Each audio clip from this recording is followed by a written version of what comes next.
Hello, everyone. It looks like YouTube is starting and not Facebook. I think that's a theme for 2022. Let's see if we can get Facebook going too.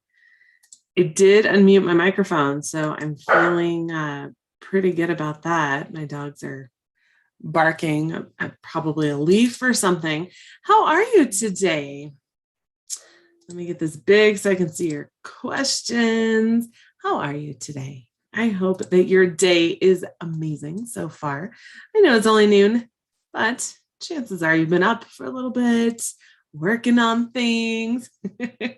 So make sure to say hi in the chat because otherwise I'm just talking to myself and I don't even know what you need help with. And just the tip is completely about conversations, right? Like helping you with the things that you're struggling with. That's all it is. And I do have other things that I can talk about if no one has any questions, but if you have questions, I would love to help you. So Jennifer, hi, how are you? It's so good to see you. I know that you are new to the group. I try to remember people's names and sometimes it just does not come as easily to me as I would like to think. Actually, wait, no, I'm sorry. I might be getting you mixed up with another Jennifer. See, there's the problem too. I always tell my clients things come in waves. So for instance, I just had 3 clients named Sean with the name Marie after that. So either middle name or part of the first name, Sean Marie. And I'm like, so many Seans and Maries. It gets to be very confusing. It all comes in waves. So how are you today? Welcome, Jennifer.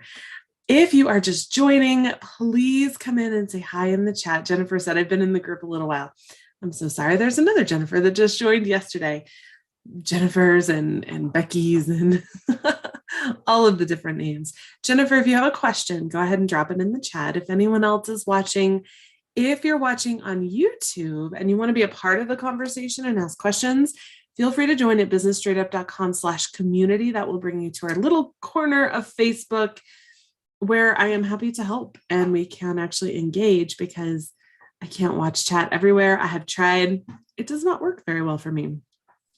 So I would love to help you with anything that you need help with. Today, if you guys don't have any questions, I was going to talk a little bit about goals because my podcast episode coming out today is going to be all about designing your life and your goals. And so I'm going to leave a lot of that in the podcast episode. But I did want to bring up the 90-day year because I mentioned it in the podcast episode. A lot of people have asked me about it. We did our linear calendar last week. If you are like, what the hell are you talking about, Brooke? Be sure to check out last week's Just the Tip. The linear calendar is something that is very overwhelming to a lot of people because it is the full year at a glance. So let me grab mine. Sorry, it's down my desk.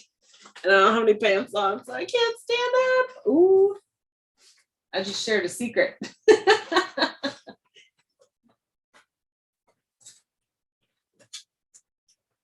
And then all of the other papers like fall, and it's like a paper cascade. So I just told you guys I don't have any pants on, so keep that between us, okay? No one else has to know. So the linear calendar. This is something we went through last week. And the main reason that I'm sharing this with you is because a lot of people have shared with me that that's overwhelming for them. I hear you and I get that. And I want to kind of reiterate that the linear calendar is not where I put my goals.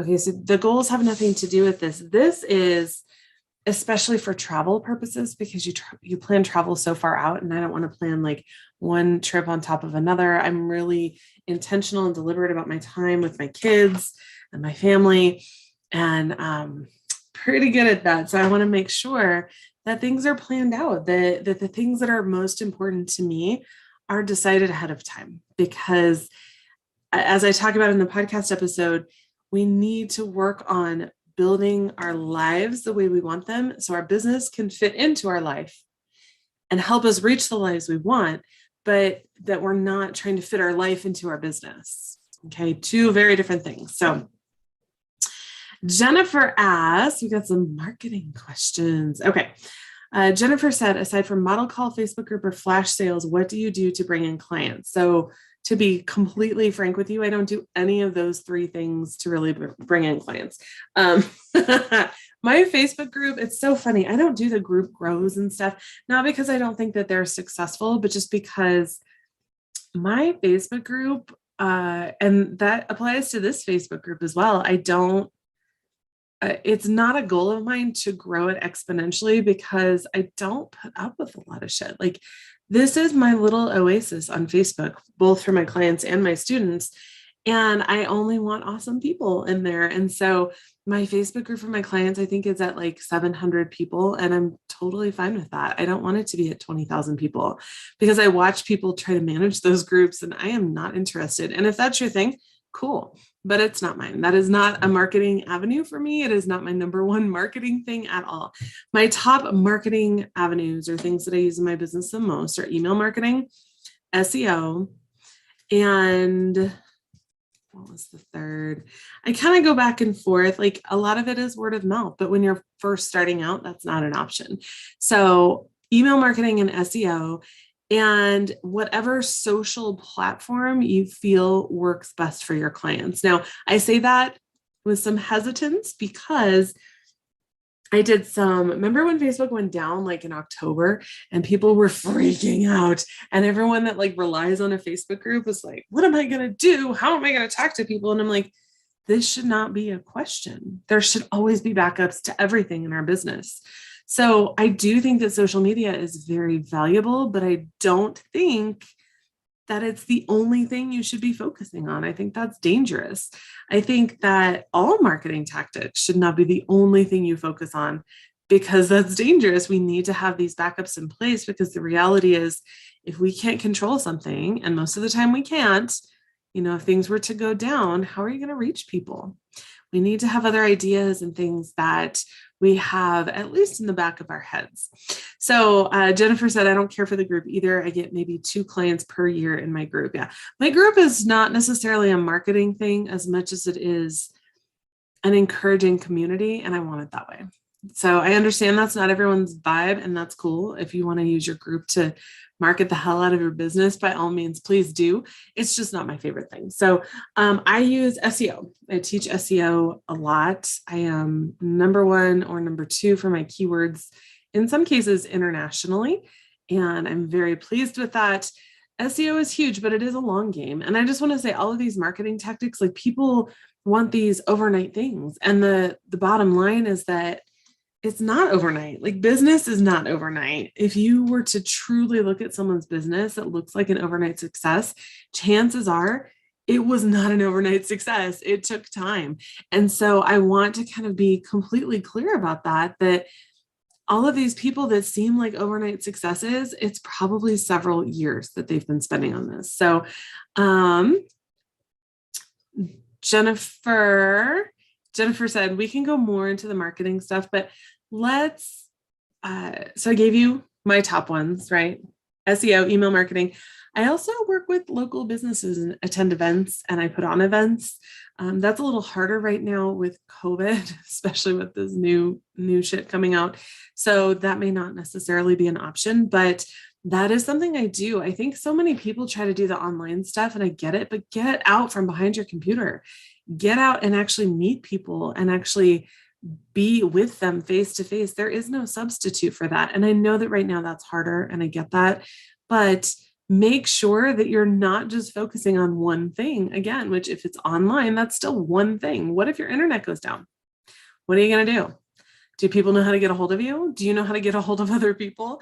Like, we need to be thinking of all of these things. So Jennifer said and actually, sorry, I'm going to go back to the marketing thing for one more minute because I actually have a class that teaches this. I taught it at WPPI. It was a very popular. Some people said it was the best class they've ever been to at WPPI. And I do not take that lightly. So if you are like, how do I get access to this class? It is available at businessstraightup.com/BMM for Boudoir Marketing Masterclass. Let me make sure I'm remembering that correctly. I think so. But if you want to take the Boudoir marketing class, that is where you can access it. And it is up, it is available, it's evergreen, it's something that's available all the time. It is $500.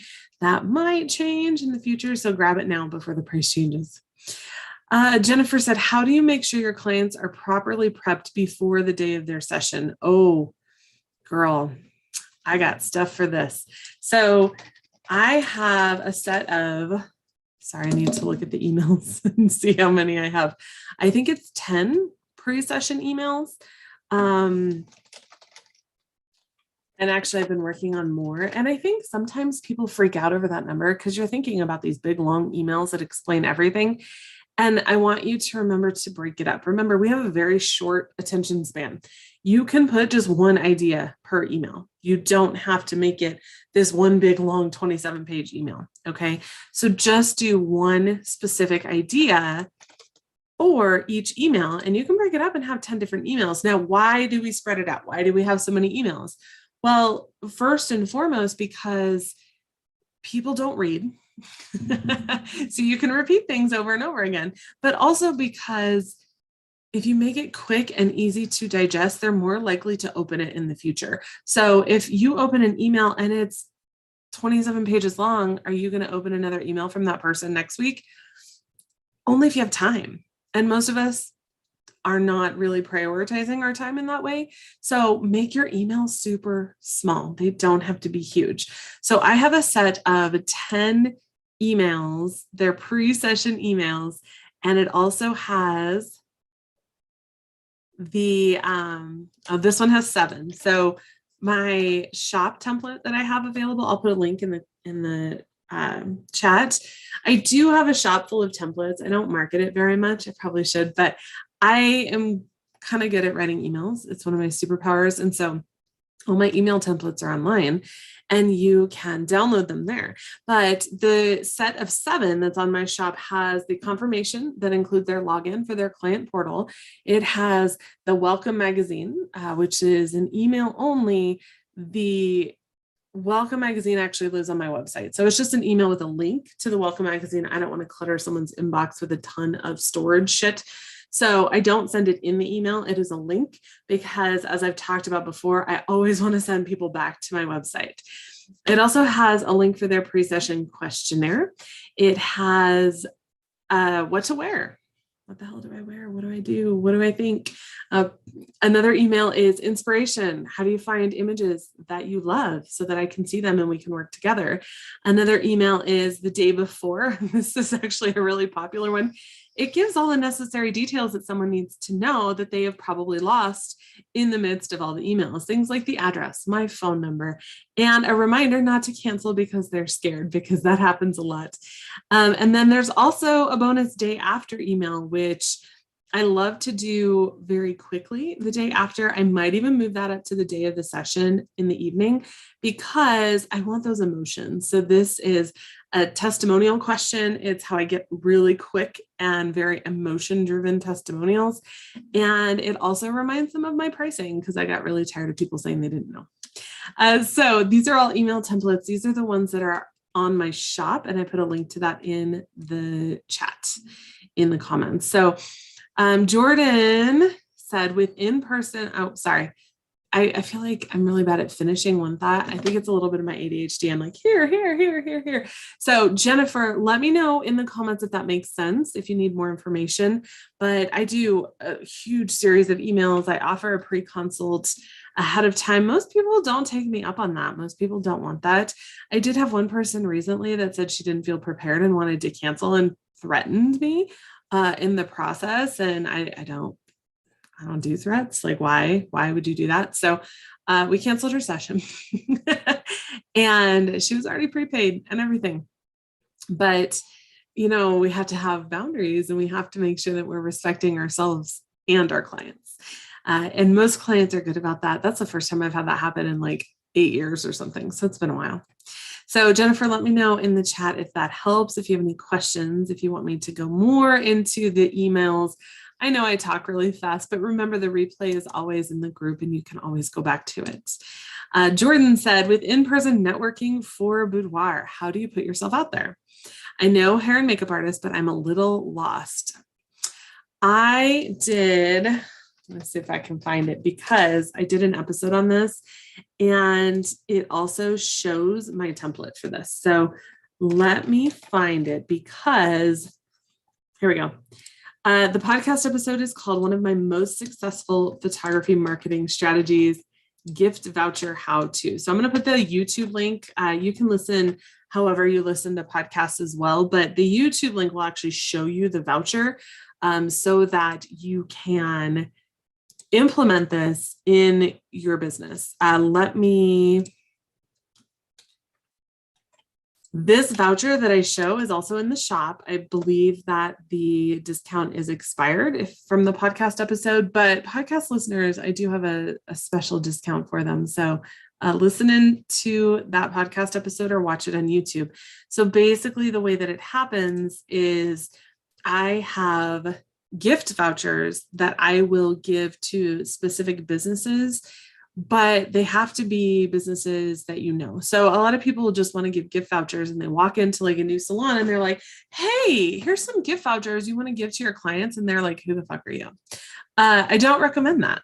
These need to be people you know, people you trust. And you also need to make sure that their clients are in line with the priorities that your clients have. So for instance, you're probably not going to go to a discount salon where haircuts are $20 to find clients who want to spend $5,000 on their session. We have to make sure that the priorities are in line. So this is what I have done with really high-end lingerie stores. I've done this with stylists and stuff like that. And think of like people who maybe might be more likely to be open to a boudoir session. So for instance, if they're shopping for lingerie, chances are pretty good that they might be open to that. Another big one is lash people. So they are also open to that. And the gift voucher is me offering value to their clients. And that's really important because so many people also will walk into a business and be like, hey, will you promote my shit? And then they're stunned when someone says no. And you have to approach any business partnership. And this is all part of that boudoir marketing masterclass that I taught. The link is in the comments, but you have to approach a business with, how can we collaborate? How can I add value for you? Okay. And it has to be obviously people that are not going to take advantage of that. And that is part of getting to know someone. Maybe it's the salon that you visit. Maybe it's a friend. Maybe it's a family member. It doesn't really matter as long as they know you and they know that you are willing to help them as well. It needs to be a collaborative effort, not just, hey, can I put a billboard up in your store?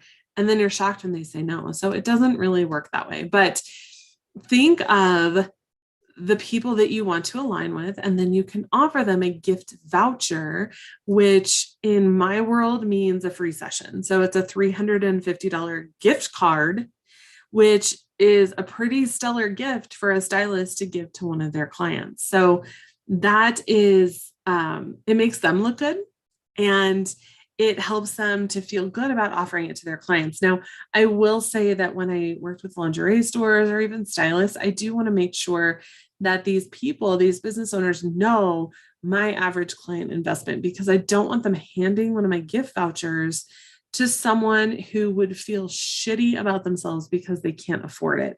I don't want anyone to have a negative emotion when it comes to my brand. Now, obviously, I can't control that. I can't control someone else's emotions, but I do want to put things in place to mitigate that. My brand is what people say when I'm not in the room, and that's really important to me. And it's important that I take care of that and make sure that, to the extent that I can, that I help people to feel good about my brand and my mission and what I do. And so if a stylist knows that this person maybe just lost her job, or I don't know, I always tell them, my average client investment is about this. So I never want someone to feel terrible that they can't afford something. So just know that when you hand someone this gift voucher, like that's what they're going to be faced with. And they know that too, they're business owners, and it's important that we all support each other. So we have to go into it with a collaborative mindset. And a service attitude of how can I serve you? How can I help you? And that episode, I actually talk about how I partner with local businesses. We talk about that a lot more in the Boudoir Marketing Masterclass because it is a biggie. Partnering with local businesses is huge. And it doesn't have to be the people that you think. So many people think of, lingerie stores for boudoir. Well, duh. But try and think outside the box. Like, this is what people don't think about. What about realtors? What are they going to put on those walls in their bedroom?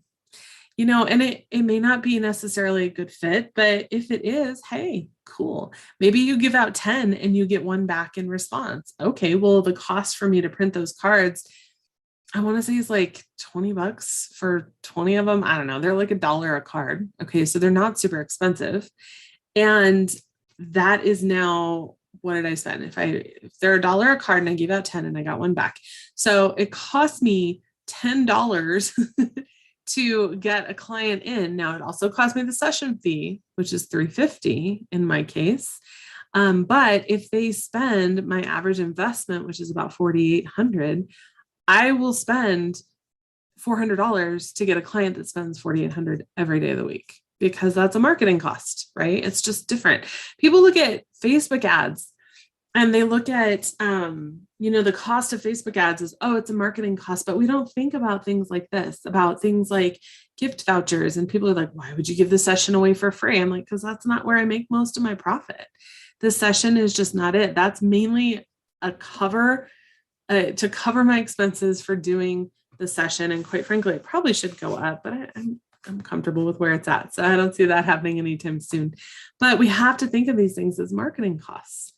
And people think you're losing money. If I spend $400 to get, and it wasn't even 400, I was rounding up. So let's say $360 to get a client who spends $4,800, which is average for me. So they may not spend that much, or they may spend more. And then they also tell 4 of their friends about it. And I've now booked 4 sessions from that one set of gift vouchers from that $400 investment. I will do that every fucking time. People are afraid. They're like, but isn't that working for free? I did an episode on that too. I work for free on my terms. Technically, yeah, it is working for free because I don't have that session fee paid up front. But I'm willing to take that risk because these other business owners are qualifying people for me. And that is so, so important. But they're only going to do it because they know I will do the same for them. Okay, there is no like, I'm not paying them to pimp my business. That's funny. I don't know why I got such a kick out of that. Let me know in the comments if that makes sense, if that helps. I'm curious to know if you have done that before. Have you partnered with local businesses? This can be a huge, huge boost for bringing in clients. You can even do an event with a local business. Now, again, be careful who you're doing an event with here, because I have so many people that sell like pure romance or the super cheap lingerie parties, and it may not necessarily align with the people who want a boudoir session. So be careful about that. Just because someone wants to buy lingerie does not mean that they want to be in a camera situation with said lingerie on. So be careful about that. But there are so many things that we can do to bring in clients. And so many people are afraid to get out from behind their computer. So many people just want to stick with a Facebook group or Facebook ads, things like that. And it's not always going to work that way. The 10 marketing strategies plus SEO that I go over in the Boudoir Marketing Masterclass, I was kind of looking at them, going down the list and thinking of what I use the most. And the 10 are, I'll just spout them out for you. I'm not going to go through all of them. That's the class. But first, networking. Second, partnering with local businesses. Third, expos and bridal shows. Fourth, events. And that is actually putting on events for my own studio. Fifth is travel. Sixth is email marketing, which we didn't even talk about, but that is fucking gold. If you are not using email marketing, you need to be on that. If you're like, I don't even know how to start, go to businessstraightup.com/email101. And that's my free class. It's completely free. Download it, implement it. That is the starting foundation. 7 is limited edition and novelty, which is a lot of fun. I just ordered a backdrop. What do you call it? The seamless wall thingies. because I really want to do a specific set that'll be limited edition because I don't want to do it all the time. 8 is brand ambassador. I've been looking at bringing that back. I used to do it back like 2012-ish. It's been 10 years. Need to bring that back just because it's fun. Number 9 is publication, and number 10 is blogging and website. And then, of course, SEO was the bonus, which is part of website, kind of, sort of. So those are my 11 marketing strategies that I go through in that marketing class. And there are so many more that you can do, of course. It is January. Think of the holidays coming up too. So for instance, one of my friends, Misty, does a Nurses Day thing where she brings things to hospitals for nurses. That can be huge. There are so many options when it comes to this. And we need to think of who we're targeting, which is why the first episode of my podcast, literally episode 1, is about your ideal client. Because if you don't know who you're talking to, if you don't have an idea of what she loves, what she doesn't love, what she's afraid of, what she looks forward to, then you're not going to be able to talk to someone. You're not even going to know where to look. So that is the first starting point. If you want to hear that episode, it's at businessstraightedup.com/001. It is literally the first episode of my podcast because I knew that I would be referring back to it over and over and over again. We might have to update it here soon, but I have a ton of podcasts coming at you soon. So I don't want to overwhelm anyone. Let me know in the comments. Say hi if you've just joined and you're like, whoa, what's going on? Let me know if you have any questions, if there's anything else I can answer for you, if there's anything else that maybe you need clarification on. I would love to help. I can see people joining. I just don't know who you are. So say hi. If you're watching on YouTube and you're like, how do I say hi, Brooke? Come over to the Facebook group at businessstraightedup.com/community. Let me make sure I'm not missing any comments. Looks like we're good. Ladies, have an amazing rest of your day. I'm guessing since questions haven't come through that we are good. I explained it thoroughly. I'm always available for questions. So if you guys have questions, seriously, just ask in the group. If you don't want it to be tied to your face, your name, then feel free to send me a message and I'll post it anonymously. I don't think we have that ability yet in our group. There's certain things you have to reach on Facebook to have the anonymous post ability, but I'm happy to post it for you anonymously because I'm always happy to help. And if you have that question, chances are someone else has probably been in that situation or has that question as well. So have an amazing rest of your day. I hope that your day is filled with marketing badassery and everything in between.